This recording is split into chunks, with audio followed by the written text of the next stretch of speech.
Welcome to the channel. हम अक्सर अपनी डे टू डे लाइफ में इस तरह के सेंटेंसेस बोलते हैं, जैसे बारिश तो रुकने का नाम ही नहीं ले रही, लाइट तो आने का नाम ही नहीं ले रही, मेहमान तो जाने का नाम ही नहीं ले रहे, नींद तो आने का नाम ही नहीं ले रही, दर्द तो कम होने का नाम ही नहीं ले रहा।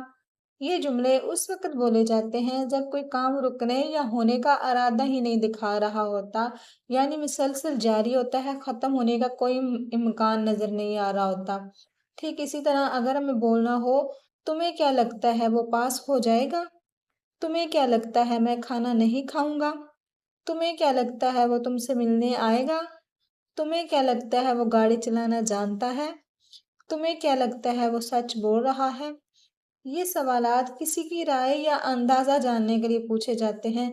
तो आज के लेसन में हम इन दोनों टाइप्स के सेंटेंसेस को सीखेंगे कि किस तरह इनको ट्रांसलेट किया जाता है।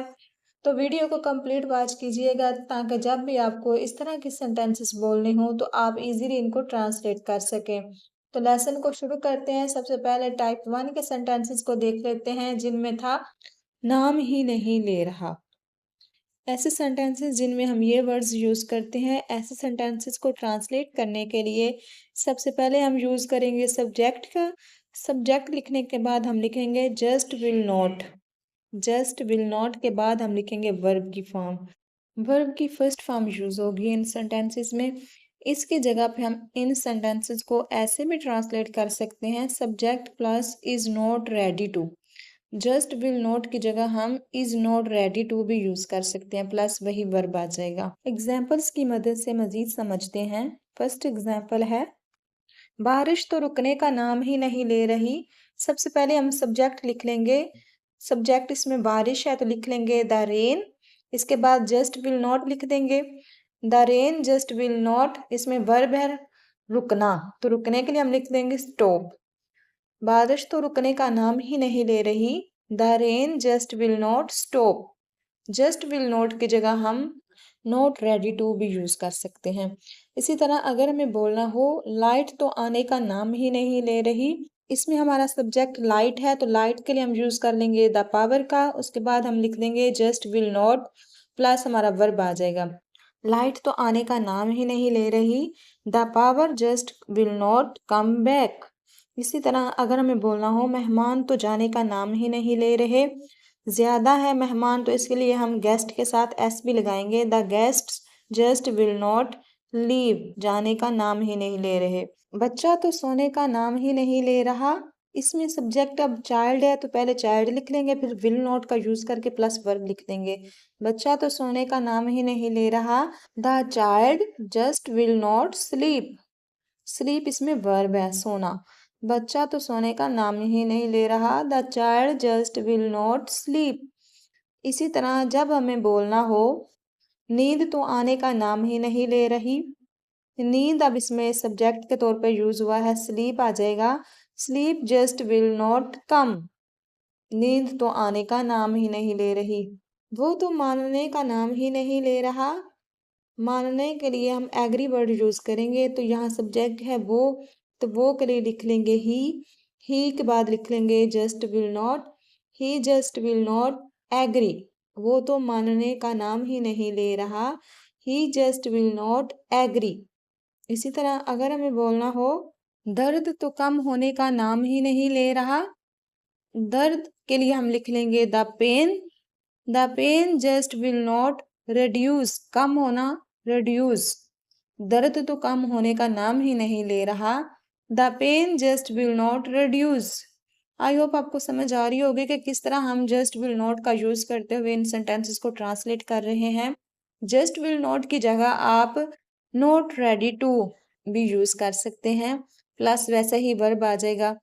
नेक्स्ट एग्जाम्पल देखते हैं, वो तो जाने का नाम ही नहीं ले रही। इस सेंटेंस को आप ट्रांसलेट कीजिएगा। अब बात कर लेते हैं टाइप 2 के सेंटेंसेस की, जिनमें हमने कुछ कॉमन वर्ड्स यूज किए थे। तुम्हें क्या लगता है? तुम्हें क्या लगता है के लिए हम यूज करेंगे what do you think. What do you think plus हमारा सब्जेक्ट आ जाएगा, प्लस विल का यूज करेंगे और लास्ट में हमारा वर्ब आ जाएगा।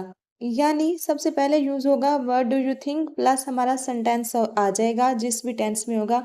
इसमें ज़्यादातर फ्यूचर के सेंटेंसेस ही यूज़ होते हैं। एग्जाम्पल की मदद से देखते हैं। तुम्हें क्या लगता है वो पास हो जाएगा। तुम्हें क्या लगता है व्हाट डू यू थिंक वो पास हो जाएगा। ये फ्यूचर का है तो इसमें विल यूज़ होगा। विल ही पास वो पास हो जाएगा। सवालिया अंदाज में है तो हेल्पिंग वर्ब हमने सब्जेक्ट से पहले लिख लिया, ही बाद में, विल ही पास। इसी तरह अगर हमें बोलना हो तुम्हें क्या लगता है मैं खाना नहीं खाऊंगा, ये नेगेटिव है, इसमें हम नोट का यूज करेंगे विल के साथ।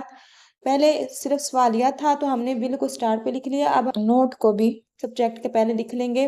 तुम्हें क्या लगता है ये वाला हिस्सा तो हम वैसे ही ट्रांसलेट करेंगे व्हाट डू यू थिंक के साथ। नेक्स्ट मैं खाना नहीं खाऊंगा, विल नॉट आई ईट, मैं खाना नहीं खाऊंगा। तुम्हें क्या लगता है वो तुमसे मिलेगा। व्हाट डू यू थिंक ये वैसे ही लिख लेंगे तुम्हें क्या लगता है। नेक्स्ट है वो तुमसे मिलेगा, विल ही मीट यू, वो तुमसे मिलेगा। इसमें भी हमने हेल्पिंग वर्ब शुरू में लिख लिया। नेक्स्ट है तुम्हें क्या लगता है वो गाड़ी चलाना जानता है। तुम्हें क्या लगता है व्हाट डू यू थिंक वो गाड़ी चलाना जानता है। इसमें अब हमने प्रेजेंट इंडेफिनिट का यूज़ किया है। इसमें हम विल नहीं यूज़ करेंगे, ये सेंटेंस हमने चेंज किया है, इसमें हम डज का यूज़ करेंगे। Does he know how to drive. तुम्हें क्या लगता है वो गाड़ी चलाना जानता है। What do you think does he know how to drive. तुम्हें क्या लगता है वो सच बोल रहा है। ये सेंटेंस हमारा प्रेजेंट कंटिन्यूअस का है तो इसमें हम इज आर एम के साथ वर्ब की फर्स्ट फॉर्म यूज करेंगे आईएनजी के साथ। तुम्हें क्या लगता है वो सच बोल रहा है। What do you think he is telling the truth. Tell के साथ हमने आईएनजी यूज किया तो टेलिंग बन गया और इज हमने स्टार्ट पे लिख दिया, is he telling the truth. तुम्हें क्या लगता है वो जीत जाएगी। तुम्हें क्या लगता है व्हाट डू यू थिंक वो जीत जाएगी।